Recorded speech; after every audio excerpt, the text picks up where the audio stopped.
Muy buenas, amables televidentes. En el conversatorio de la Fundación Institucionalidad y Justicia del día de hoy cuento con la grata presencia del profesor Jaime Santofino. Profesor, en nombre de la Fundación, le agradezco no solamente que haya correspondido a la invitación a esta jornada de Derecho Administrativo, en donde tratamos los temas de contrataciones públicas, buena administración y la concesión administrativa, sino también que haya aceptado a participar en este conversatorio de la FINJUS. Así que muchísimas gracias. No, muchas gracias a usted y a FINJUS por esta invitación aquí a República Dominicana. Muy agradecido.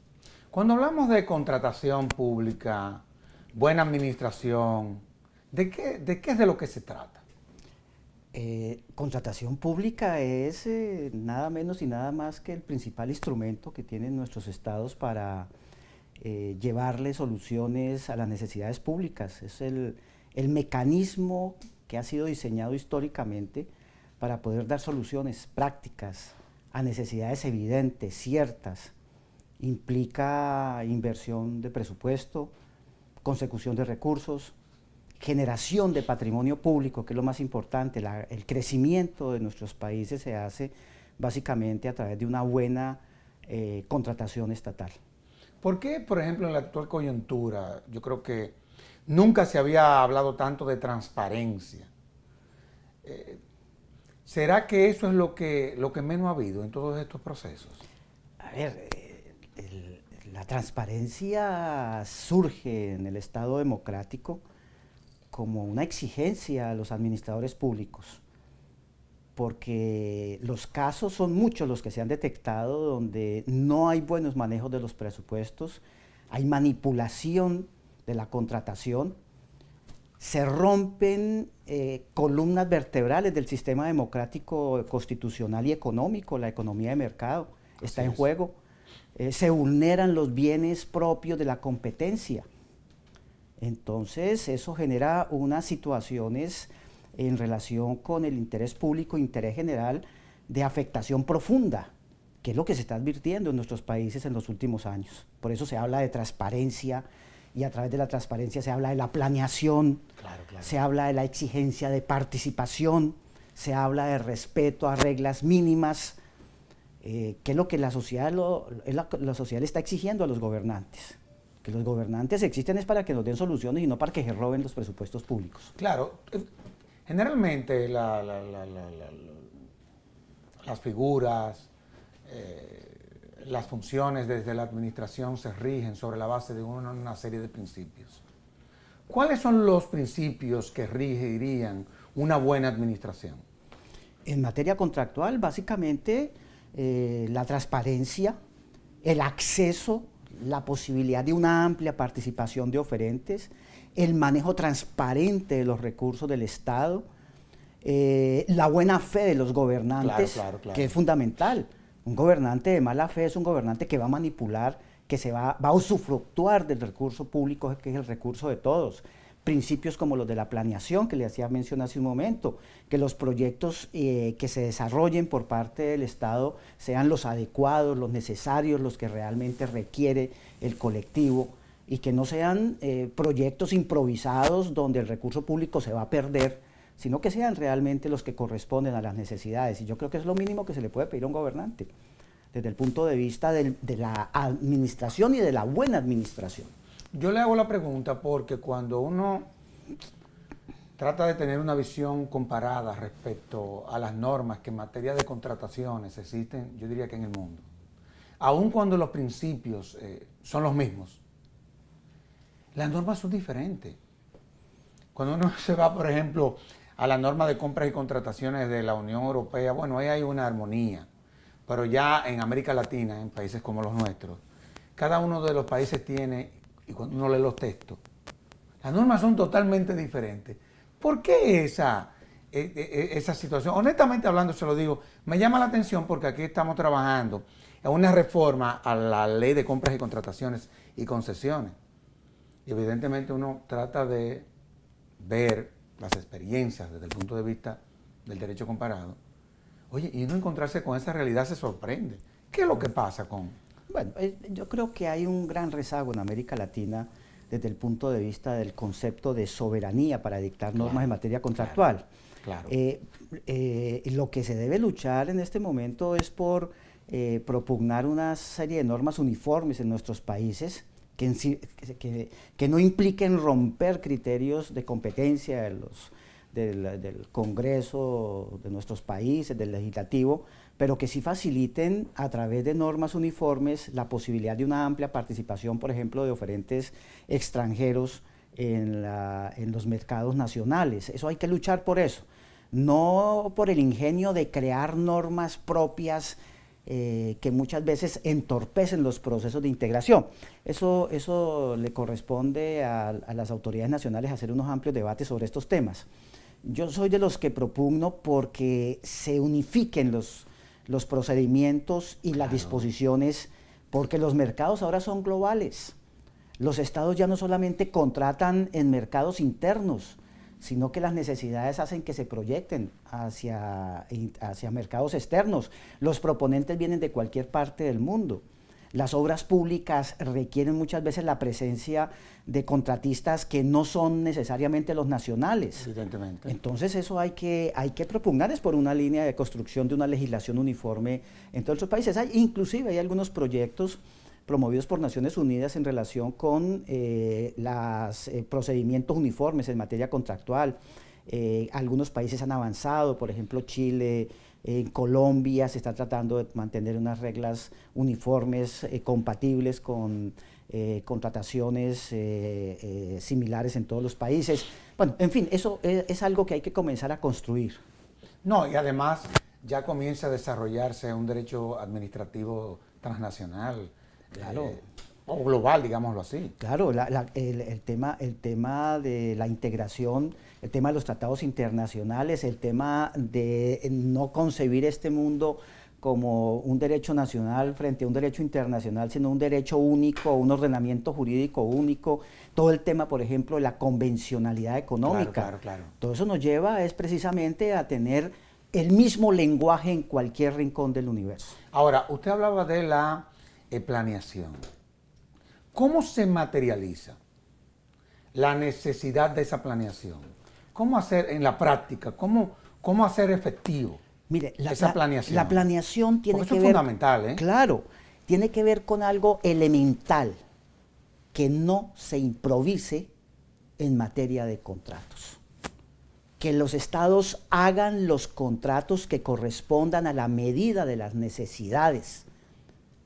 Porque la experiencia muestra que lo que hay en la mayoría de nuestros países es un alto grado de improvisación en el manejo de la contratación pública, sobre todo en proyectos de alta envergadura, proyectos complicados, proyectos de infraestructura, que muchas veces no se sabe dónde empieza, dónde terminan, no se sabe exactamente cuánto pueden costar.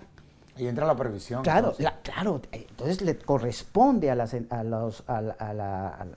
Estado, al legislador, desarrollar el principio de planeación que está en esa dirección, dar unos instrumentos de orden, saber exactamente si existe la necesidad, qué prioridad tiene, diseño de los proyectos desde el punto de vista técnico, económico, financiero, jurídico, que le den certeza a la colectividad de que esos proyectos realmente se van a ejecutar correspondiendo a una respuesta a unas necesidades de la población, ¿no? De lo contrario es la pérdida de recursos, la imposibilidad de construir un patrimonio público, colectivo, etcétera. ¿Por qué? Porque lo que se está haciendo es jugando con el presupuesto si no hay una debida planeación. Planeación y análisis de riesgos, que es el otro punto de la planeación. La posibilidad de atender contingencias, cómo enfrentarlas, quién le va a responder a la sociedad en el momento en que se presente una contingencia que puede impactar la ejecución de un proyecto. Todo eso hace parte precisamente de la organización y de la ruptura de la improvisación. Cuando uno habla de contrataciones estatales, digamos así, hay procesos que toman en cuenta la previsión. Sí. Y otros, en honor a la verdad, no lo toman en cuenta. Cuando se habla de que es una contratación estatal en donde reinó la imprevisión. ¿Cómo se diferencia eso? O sea, No, es que- desde el punto de vista de la contratación estatal. Bueno, es que es una vieja teoría que manejamos los Chavo. abogados, la teoría de la imprevisión. Eso significa que estamos dispuestos a lo que venga, mientras que el mundo actual, los adelantos de la técnica y de la ciencia ya nos permiten avanzar dentro de la imprevisión y prever muchas cosas. Podemos visualizar a futuro qué puede suceder con la ejecución de un contrato. Los expertos, quienes saben de análisis de riesgo, nos pueden decir qué va a suceder en un mes, 2 meses, 3 meses, qué impactos va a tener a futuro, cómo va a estar la economía, cómo va a estar el medio ambiente. Y para eso tomar previsiones. Por eso se está abandonando el criterio de la imprevisión, Claro. que es tan fácil para nosotros los abogados, y nos estamos comprometiendo ya desde el punto de vista institucional nuestros regímenes de contratación en un ámbito de previsión, de riesgo, de análisis de riesgo, de tener ya la respuesta a la contingencia que nos puede afectar, porque lo más importante en materia contractual pues es estar atento a lo que pueda ocurrir a futuro para poder darle una solución, y lo mejor es tener la solución ya redactada en el mismo texto del contrato. ¿Existe, por ejemplo, algún estudio? Porque la verdad es que yo sostengo la tesis que yo creo que ya en materia de riesgo prácticamente todo está escrito. ¿Existe alguna tabla que, dependiendo a la naturaleza de una concepción o contratación estatal, se puedan prever eventualmente algunos acontecimientos? Por ejemplo, Claro. los riesgos, por ejemplo, naturales. Sí. En el caso, por ejemplo, de que una presa se desborde, un huracán, un tsunami, Claro. que usted, en todo lo que fue su participación, trató algunos casos que la verdad es que nos impactaron a todos. ¿Cómo uno poder manejar desde una contratación pública eventualmente un fenómeno de esa naturaleza? Mire, los analistas de riesgos han desarrollado unas metodologías No, eso es increíble. increíbles, Eso es increíble. de mucha aproximación, incluyendo infinidad de variables, te pueden aproximar, te pueden dar en detalle qué puede estar pasando en 2, 3 días, 4 días, en un mes, en materia de ejecución de contratos.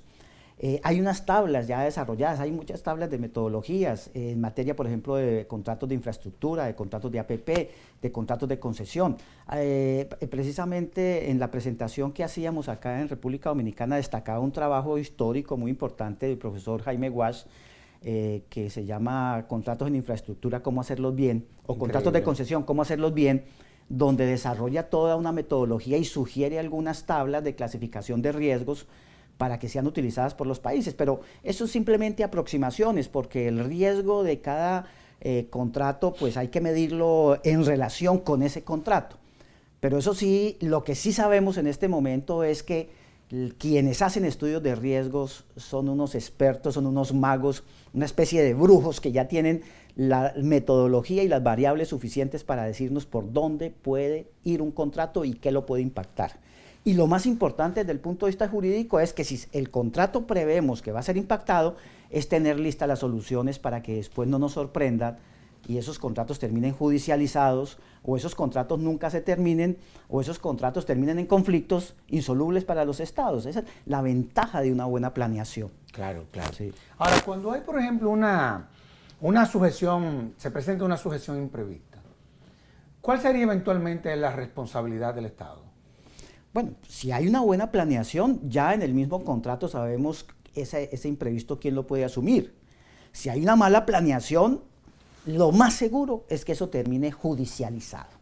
Vamos a tener que irnos a un juez, procesos largos, interminables, costosos, y cuando terminen esos procesos seguramente el presupuesto público va a tener que pagar por las fallas que se tuvieron cuando se elaboró el contrato.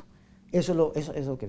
Entonces, en este momento, muchos contratos de los que se hacen debidamente planificados, con buenos estudios de riesgos, cualquier imprevisto puede ser asumido sin mayor complicación. ¿Cuáles son, por ejemplo, las principales fallas? Vamos a ver. Sobre todo porque usted es un experto en todo lo que tiene que ver con ese tipo de contratos, que se dan en los contratos de contrataciones de infraestructura.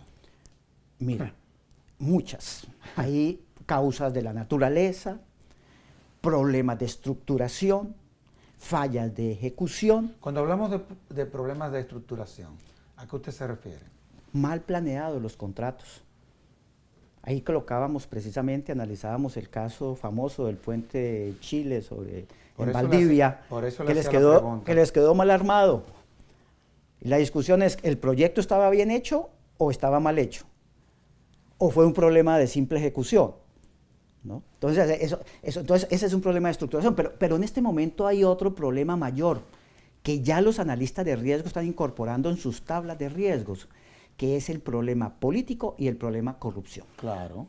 ¿Sí? Ese es el problema. El tema del riesgo, corrupción, es un tema que ya tiene comprometidas y está implicando reelaboración de todas las tablas de riesgos y metodologías de riesgos, porque al Estado hay que salirle en un momento determinado, y sobre todo al Estado, a la comunidad, a darle una respuesta de qué está pasando en la ejecución de los grandes proyectos de infraestructura. No hay que ir muy lejos con toda esta discusión que hay en toda Latinoamérica sobre temas de corrupción. Claro, claro, claro. Entonces, eso también es una variable que hay que considerar. O sea, no solamente ya son variables de la naturaleza, de hechos políticos, de atentados, sino también el tema corrupción. Las variables en esta temática de estructuración de riesgo son múltiples, ¿no? Pero esta de la corrupción es una variable que resulta fundamental que se comience a trabajar en todos los países. No esconderla, porque es una realidad. Es parte de esta sociología de la mala administración a que estamos acostumbrados en todos los países de América. Luego, eso tiene unos costos, y eso en un momento determinado tenemos que saber quién nos va a responder. No, ¿sí? Y la realidad es, por ejemplo, en nuestro país, en materia de contrataciones, de compras y contrataciones, digamos así, todo lo que tiene que ver con la contratación de construcción de infraestructura representa el 80% de las contrataciones públicas. Una verdadera locura.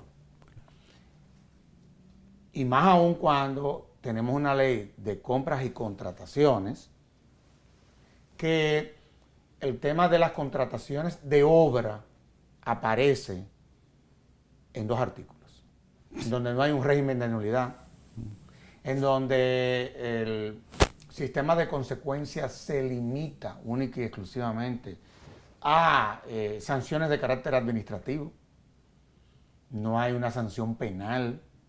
Una verdadera locura. O sea, cuando estábamos trabajando el proyecto y lo hicimos en el marco de estos escándalos, ¿verdad?, que se han dado en América Latina, que de una u otra forma todo eso prostituyó no solamente la forma de hacer, inclusive hasta política, sino también a los propios estados. O sea, nos lo han degradado de una forma tal que estamos tratando de ver cómo salimos adelante. Pero la verdad es que, como dice usted, la transparencia es fundamental. Ahora, tenemos que resolver el problema sobre la base de las cosas que pasaron. O sea, los estados tienen que seguir. Y para algo pasan las cosas. ¿Cuáles son los retos de las contrataciones públicas? Por ejemplo, ya hemos visto que la Unión Europea transformó algunas cosas. España va por el mismo camino desde el punto de vista de su legislación nacional. ¿Qué hacer en países como los nuestros, que se han visto que las contrataciones públicas inclusive se diseñaron para financiar el sistema político de cada uno de nuestros países? ¿Cuál es el reto que nosotros tenemos? Es difícil, porque no es un problema de ley. No. No es un problema y hasta de de cultura y comportamiento político. Es un problema de hombres, es un problema humano, es un problema de concepción de vida, de saber exactamente quiénes nos gobiernan, de vocación por el colectivo, de respeto al presupuesto público, y eso no lo da la ley, eso lo da la naturaleza. Eso sí es muy complicado. Tenemos que formar muy buenos administradores, tenemos que tener, saber a quiénes elegimos. Entonces el problema se traslada a otro ámbito. Porque podemos tener unas leyes hermosas, con muchos controles, pero fíjese lo que... Si no hay voluntad política. No, pero mire la trampa de los contratos en América Latina que ha salido en los últimos años. Participaban legalmente en todos los procesos de selección. Sí, lo que pasa es que nos dimos cuenta después que nuestras leyes tenían una serie de lagunas que permitían, en el caso de la República Dominicana, que los procesos de licitación se manipularan. Sí, los compran. Es una verdadera locura. Por debajo de la mesa están comprados los contratos. Ya saben de quién son. Entonces, eso controlarlo. Y fíjense, ¿por dónde y cómo supimos? No supimos aquí en América Latina, supimos porque los Estados Unidos hicieron las investigaciones de lavado y... Claro, y por competencia económica. Claro. Porque eso restringe la participación amplia de todos los oferentes en el mercado. Las reglas del mercado desaparecen cuando hay corrupción. Entonces, todo el que puede proponerle al Estado en mejores condiciones no llega, porque ese contrato ya tiene dueño. Claro, claro. Entonces, y eso no lo prevé, eso es difícil que lo vea el legislador. Eso es difícil preverlo. Eso son conductas sinuosas, amañadas, peligrosas, que lo único que se pueden controlar es controlando al hombre, o que el hombre tenga una vocación de servicio que impida moralmente llegar a esas situaciones. Claro, y también que haya sistemas de consecuencia que real y efectivamente puedan ser implementados, y también que quienes lleguen a la administración tengan la conciencia, porque esa es otra. Mucha gente que llega a la administración ni siquiera cumplieron con normas que debieron cumplir cuando estaban desde la sociedad. Muchas veces no es lo mejor lo que llega a la administración. Nosotros aquí en la República Dominicana tenemos un problema muy serio con el punto de las declaraciones juradas de bienes para aquellos que ocupan posiciones. Muchos no lo han podido presentar porque nunca declararon sus impuestos.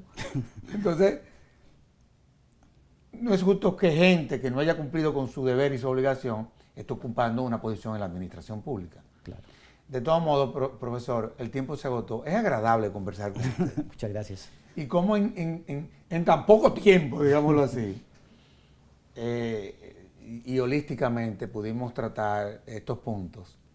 Y sobre todo en el caso suyo, que lo hace con mucha propiedad. Le agradezco su participación en este programa. Muy amable, muchas gracias.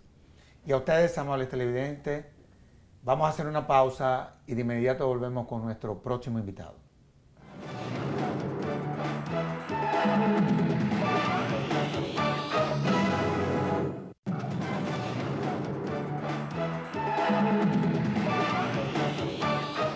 Muy buenas, amables televidentes. En el conversatorio, en esta ocasión de la Fundación Institucionalidad y Justicia, Andri Matilla. Andri, ya tú eres un invitado sempiterno a este conversatorio de la Fundación Institucionalidad y Justicia, pero en esta ocasión, la verdad es que tuviste una participación luminosa, digámoslo así, con el tema de las concepciones, desde el punto de vista de la administración, en fin.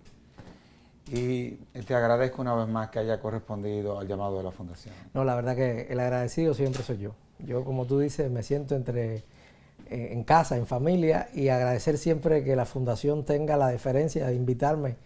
Y tú sabes que para mí, una de las cosas que disfruto en Dominicana es conversar contigo, porque creo que eres el mejor conversador que tiene toda la República Dominicana. Yo he llegado a la conclusión de que cuando yo no tenga tiempo de hacer el programa, llamate a ti para que seas tú el que lo dirija. No, honestamente no te lo digo. Ahora, yo pensaba que las concesiones como tal, administrativa, era una cosa reciente, pero he visto que es un concepto que ha venido inclusive hasta evolucionando.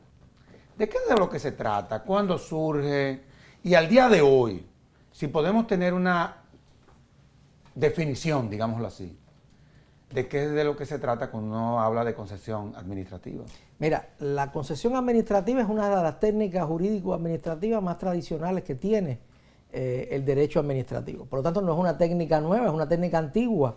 Incluso hay quien ha señalado en importantes estudios que se remonta a la propia antigüedad romana. Bueno, eso mutatis mutandis puede entenderse, ¿no?, como un antecedente, pero lo cierto es que el poder de alguna manera siempre ha recurrido a gestores de determinadas actividades que complementan sus objetivos y sus fines. Ahora, como técnica realmente desde el derecho, la concesión administrativa es un animal sobre todo del siglo XIX, que fue el ambiente en que nació. Y básicamente es, bueno, definiciones hay muchas sobre concesión administrativa desde muchas perspectivas, pero básicamente es un título habilitante por el cual la administración pública otorga condicionada y temporalmente a otra persona el ejercicio de determinada actividad administrativa que normalmente consiste en la gestión de un servicio público, en la construcción y o explotación de una obra pública y en el uso privativo o explotación de un bien de dominio público. Por lo tanto, estamos hablando de una técnica jurídica importante y que se ha hecho presente en nuestros ordenamientos, por lo menos desde el siglo XIX hasta hoy, y que ha significado mucho en términos de progreso económico, progreso social y de dinámica y de desarrollo de la actuación administrativa en nuestras comunidades. Se dice que el derecho administrativo, partiendo de algo que dijiste en tu respuesta, tiene 1 o 200 años, eso es lo que se dice. Pero sin embargo, ¿tú no crees que el derecho administrativo siempre existió? Mira, en eso hay una polémica que aún los grandes estudiosos no se ponen de acuerdo. Yo creo que el derecho administrativo no siempre existió. Okay. Que siempre ha existido lo que entendemos hoy por función administrativa desde un punto de vista material. E incluso hay un autor como Ranelletti que dijo que la primera función que nace en el poder es la de administrar el espacio común donde interactúan las personas. Eso es otra cosa. Yo soy de los que piensa que es muy difícil ubicar cuándo nace un fenómeno jurídico y mucho menos el administrativo. Pero del modo en que lo entendemos hoy, por lo menos en nuestra base continental europea y latinoamericana, yo creo que el punto de inflexión más interesante es la Revolución Francesa. Pero sin embargo, ahora, lo que no quiere decir que nace a partir de la Revolución Francesa, pero evidentemente eclosiona y con la Revolución Francesa comienza a correr un grupo de condiciones que permiten entender al derecho administrativo como lo entendemos al día de hoy en su proceso de evolución. Tengo que coger la palabra que dijiste, nace. El acta de nacimiento es un acto de la administración. En principio, un acta de defunción es un acto de la administración. Inclusive un acta de matrimonio es un acta de la administración. Y ahí te estoy provocando para generar la polémica. Y esos son actos de la administración que tienen siglos y siglos. Es complicado tú también, tú fijar una posición absoluta respecto a cuándo nace el derecho administrativo. Honestamente hablando te lo digo. Y no es que te quiera provocar, porque tú de eso sabes más que yo. Bueno, a lo mejor no sé mucho, pero alguna lectura ha habido por ahí, ¿no? A ver, lo cierto es, te repito, que ha habido una gran polémica. Incluso las posiciones ni siquiera son unánimes ni polarizadas en estos en estas dos soluciones, ¿no? La tesis más clásica que se manejó, sobre todo a partir del 19 y que se fue abonando, es la de que el derecho administrativo, por lo menos como se conoce en Francia y como echa a andar en Francia, surge con la Revolución Francesa. Después hay autores que discuten que no, que hay un proceso evolutivo, sobre todo en la formación de los estados modernos, que es previo a la Revolución Francesa. Hay otros que consideran que nace en Roma, hay una escuela importante hoy que está intentando explicar muchas de las instituciones, y hay quien habla que desde que el mundo está organizado en sociedad y que hay poder o expresión del poder organizado, hay administración pública. Claro. Yo creo que ninguno tiene absolutamente la verdad, algunos tienen parte de la verdad, algunos aportan a esa verdad, pero lo cierto es que a veces no se habla el mismo lenguaje, no tenemos el mismo punto de partida, claro. Y se puede convertir en un diálogo de sordos. A mí me gusta entender que la Revolución Francesa nos dejó un grupo de condiciones que no se aprecian en otro momento. Hay incluso autores como los italianos, el mismo Sanovini, que hablan de un acta de nacimiento en 1800 en la famosa ley francesa que establece incluso algunas necesidades de distinción entre la administración pública y la actividad judicial, pero también hay que ver que eso es el régimen francés de derecho administrativo, el famoso régime administratif del que se habla, y por lo tanto hay que establecer determinados puntos todavía en común para saber de qué estamos hablando. Ahora, los estados han venido evolucionando. Si tú te pones a ver la historia de la ciencia política, vámonos por ahí, los estados policiales, los estados liberales, ya se está hablando de estado social, democrático y de derecho. ¿Cómo se ajusta la concesión administrativa a ese marco del Estado social democrático de derecho? Mira, yo creo que en el caso de la concesión administrativa se da un elemento que es importante, y es que no es una figura exclusiva de un tipo de Estado con estas características. Qué bien. O sea, ella nace en el Estado liberal burgués, o sea, nace no, su ámbito, por decirlo de alguna manera, para utilizar una expresión más precisa o menos precisa, su ámbito de desarrollo más natural fue el siglo XIX. el liberalismo burgués con las características decimonónicas, y sin embargo que marcan una manera de funcionar de la concesión administrativa estructuralmente entendida. Después va evolucionando y van impactando incluso los mismos postulados de la concesión administrativa. Aparece un Estado interventor, aparece después el llamado Estado social democrático y de derecho. Hemos ido hacia tendencias neoliberales, claro, más intervencionistas, menos intervencionistas, más liberales, menos liberales, más socialistas, más extremas en el intervencionismo, y sin embargo allí donde se ha hecho presente la concesión administrativa ha demostrado que ha sorteado no sin mutar, no sin evolucionar, no sin transformar algunos postulados básicos que eran demasiado rígidos en un momento, ha demostrado su valor y su pertinencia. Claro, por lo tanto, sí ha cambiado. La concesión administrativa hoy no se parece a la del siglo XIX en muchas cosas, no solo concebirla conceptualmente, aunque tenga algunos puntos en común, sino cómo funciona estructural y operativamente dentro del tráfico jurídico. Pero lo cierto es que ha logrado echar sus raíces, ha logrado establecer su fisonomía, y sobre esta cuestión es lo que se espera de las instituciones, ¿no? Ha logrado mantener una permanencia y un valor de uso como técnica jurídica que por lo menos a un futuro más inmediato nos dice que va a mutar o va a desaparecer, como sí pudo haber desaparecido alguna otra técnica que en algún momento ha tenido valor en el tráfico jurídico. ¿Cómo se da esa relación directa de la concepción administrativa con la buena administración y la propia contratación pública, entonces? Mira, hay países que consideran a la concesión administrativa como un tipo de contrato público. Por lo tanto, hay que pensar que si lo vemos desde esa perspectiva, la relación entre contratación pública y concesiones administrativas es una relación de género a especie, donde el género es el contrato público, obviamente, contrato administrativo, contrato estatal, los nombres que tenga, obviamente, y uno de esos contratos es la concesión administrativa. Hay países que no, hay países que consideran a la concesión no como un carácter contractual, sino como un tipo de acto administrativo. Los anglosajones, ¿cómo la ven? No, la figura en el mundo anglosajón no es exactamente igual a la que conocemos con la fisonomía francesa. De hecho, las concesiones en Francia no son tampoco exactamente igual a las concesiones como se entienden en Alemania o en Italia. O sea, claro, hay mutaciones en este sentido.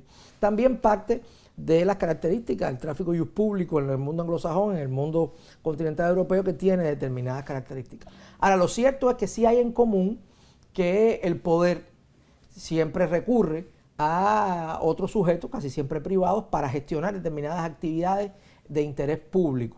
En este caso, la concesión se marca por la publificación del objeto, es decir, el objeto que se otorga en concesión, el objeto de la concesión, corresponde en titularidad a la administración pública, por lo tanto es un gestor ajeno el que viene a desarrollarlo. Y cuando me hablabas de buena administración, yo estoy convencido que la concesión administrativa es una técnica de buena administración. Por lo tanto, además de que las exigencias de la misma idea de buena administración, en la medida en que se proyectan, incardinan, tiñen a la relación concesional, también pueden implicar un mejor ejercicio y un mejor uso de esta técnica jurídica. Ahora, los principios sobre los cuales se fundamenta la buena administración, la propia concesión administrativa, en todos los países del mundo son los mismos, en principio. Pero ¿por qué las normas que las regulan, si tú las lees de cada uno de esos países, muchas veces son diferentes? ¿Qué es lo que pasa ahí? Porque la verdad es que uno se confunde a veces. Digo, te hablo en el caso personal, yo no manejo eso con la destreza como lo manejas tú. Pero la verdad es que muchas veces uno dice, pero ¿cómo es posible? O sea, si tú te vas a las ciencias penales, si tú te vas a dar cuenta que hay como una armonía en cuanto a los tipos penales, a los códigos penales. Pero cuando tú te vas a lo que regula la concesión administrativa en los diferentes países, tú te encuentras que las normas son diferentes. Eso se explica desde varios niveles. El primer nivel es, por ejemplo, la diversidad misma que acompaña a la ordenación jurídica del fenómeno administrativo. Es decir, el derecho administrativo se parece en muchos países, pero no necesariamente es igual. Ya. No es como el código, no es como la realidad jurídico penal o la realidad jurídico civil, que tiende, o la comercial misma, que tiende a homogeneizarse en algunas cosas. Las dificultades mismas y el nivel de particularismo del derecho administrativo en cada ordenamiento marcan la fisonomía de sus instituciones. Por supuesto, en países de ascendencia semejante o de influencias mutuas, cuando uno habla de concesión administrativa, todo el mundo maneja un lenguaje parecido, pero también es cierto que las normas dentro de un tráfico jurídico concreto pueden introducir matices determinados. Yo creo que eso tiene que ver con los niveles de particularismo que signan O sea, el derecho administrativo como el derecho en sentido general, pero marcadamente es un producto histórico concreto, un producto cultural, y por lo tanto la fisonomía de esta historicidad, de esta culturalidad, aparece más marcada aquí. Yo creo que eso justifica, e incluso la manera en que usted articula las grandes relaciones jurídicas a nivel de Estado. Hay países que van más hacia a las acciones concertadas, consensuadas, hay otros países que no, que han partido más de una visión un poco más autoritaria y unilateral. Sin embargo, todo esto se ha ido relajando en el mal sentido, sino relativizando, y hay mayores acercamientos a esta realidad. Pero sí hay interesantes matices que diferencian a veces, y no podemos decir que se aplican de un modo absolutamente igual en un lugar. Definitivamente que no. ¿Cómo se determina, por ejemplo, el ámbito competencial propio de la administración que puede ser transferido a los particulares a través de este mecanismo, por ejemplo? Eso básicamente tiene que ser a través de constitución o de leyes, como normas jurídicas. No hay otro instrumento, no debe haber otro instrumento con estos niveles de determinación. Porque cuando tú estableces el ámbito competencial de la administración pública, cuando tú estás determinando que un objeto corresponde en titularidad a la administración pública, estás afectando el alcance de las esferas subjetivas de otros sujetos. Y eso en buena técnica, la conformación de las esferas subjetivas de los sujetos debe hacerlo la Constitución o las leyes como instrumentos básicos para ello. No debe ser un instrumento de administración, es decir, estamos hablando de un reglamento, de una norma jurídica emanada de la administración pública, no debe ser porque la capacidad realmente de incidencia y de conformación no es tan intensa como debe ser la ley o el reglamento, y por lo tanto no es idónea para ello. Por lo tanto, son las leyes las que deben definir objetivamente cuáles son esos elementos de titularidad que pueden ser transmitidos o no, y es la ley la que debe, o la Constitución, por supuesto, la que debe habilitar el uso y alcance de las concesiones administrativas. Pero ahora bien, vamos a hablar un poco del concesionario, sobre todo la calidad varía dependiendo del tipo de concesión. Claro, depende del tipo de objeto a conceder. No es lo mismo otorgar la explotación de determinado bien público con una connotación mucho menor sobre la colectividad que otorgar en concesión un gran servicio público cuyo nivel de afectación es mucho mayor en términos de alcance, ¿no? Y hay que entender que una de las características que define a la concesión, una de sus líneas maestras que la define como institución, es el carácter personalísimo o personal del concesionario, o sea, el carácter intuito persona. Usted otorga una concesión administrativa a partir de una necesidad, pero la otorga sobre todo teniendo en cuenta las características del concesionario, o sea, que encuentre en una persona los elementos idóneos para usted descargar la gestión de esa actividad. Por eso es que hoy son muy importantes los procedimientos de selección, e incluso cuando excepcionalmente no se usan estos procedimientos de selección como una licitación pública, la posibilidad de selección discrecional de la administración de un concesionario, que viene siendo ya una excepción en supuestos bien tasados, sigue teniendo como un punto rojo importante las condiciones específicas del concesionario. Es decir, no se le puede otorgar a quien usted mejor entienda, sino a la persona más idónea dentro del universo potencial que usted puede tener para seleccionar concesionario, la persona más idónea para desempeñar conforme a los intereses públicos, las necesidades públicas, esa actividad concedida. ¿Qué elementos hay que tomar en cuenta, por ejemplo, para tú elegir a quien se le otorgaría una concesión? O sea, nosotros hemos presentado muchos inconvenientes en países del área, no solamente la República. Por ejemplo, el caso de Brecht. Porque parecería mentira, pero alguien decía en todo lo que fue la celebración de esta jornada de derecho administrativo, que gracias a Odebrecht es que estamos de una u otra forma dándole la importancia que se le debió haber dado a este tema. Pero bueno, para algo ha pasado esto. Cuando tú analizas el comportamiento de los estados, sobre todo de capitalistas fundamentalmente, y tú ves lo acontecido, que parecería que fueron estructuras que se instalaron, que prostituyeron los sistemas políticos, eso lo estoy diciendo yo. Tú no te gusta meterte en ese tipo de cosas y no hay necesidad de que lo aborde de esa dimensión. Pero cuando tú ves aquello, tú te das cuenta que de una u otra forma, todas estas leyes que regulaban la concesión administrativa, compras y contrataciones, etcétera, etcétera, etcétera, parecería que se diseñaron para financiar el sistema político de cada uno de nuestros países. Cuando tú te vas, por ejemplo, a la misma Unión Europea, que ha tenido que hacer una reforma interesantísima. Argentina ahora está tratando de limpiarse, haciendo una reforma. Nosotros estamos trabajando en una reforma a la ley también. ¿Cuáles son los elementos que uno debe de tener en una legislación que puedan garantizar que real y efectivamente estos procesos se conduzcan sobre la base del principio de la transparencia, la economicidad, etcétera, etcétera, etcétera? Mira, la pregunta es interesante y yo creo que por lo menos la experiencia, no tengo mucha experiencia Dios mío. En este mundo, pero la experiencia que he tenido hasta ahora me dice que las leyes nunca son una valla suficientemente alta como para que no se la salten. Así es. O sea que por lo tanto eso hay que no hay que pensar que una ley nos va a poner a cubierto de las cosas. Pero lo cierto es que hay elementos que hay que tener en cuenta.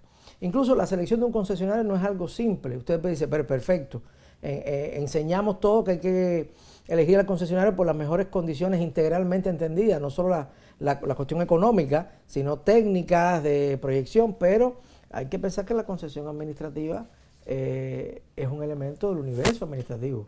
El universo administrativo es un segmento del poder organizado. Por lo tanto, sobre la concesión administrativa no solo influye en frío mirar las condiciones, hay otras cuestiones económicas y políticas que inciden en todas estas cosas. A veces usted no necesariamente piensa en escoger al mejor de los concesionarios desde el punto de vista técnico porque requiere promover un sector determinado, una política pública, no sé, eso depende de cada país, pero lo cierto es que en esto juegan muchas cosas. Y está claro también que la política puede ser un elemento importante, sobre todo estamos hablando con una concesión administrativa, por lo menos de las más grandes, involucra un movimiento económico muy grande. Y de alguna manera los intereses que se mueven en torno a ella siempre son complejos. O sea, no, definitivamente. No, y además me sorprende mucho uno que anda por estos predios, por esta frecuencia. Los regímenes de sanciones que se diseñaron en muchas de estas legislaciones, en donde la sanción era de naturaleza administrativa, eran amonestaciones.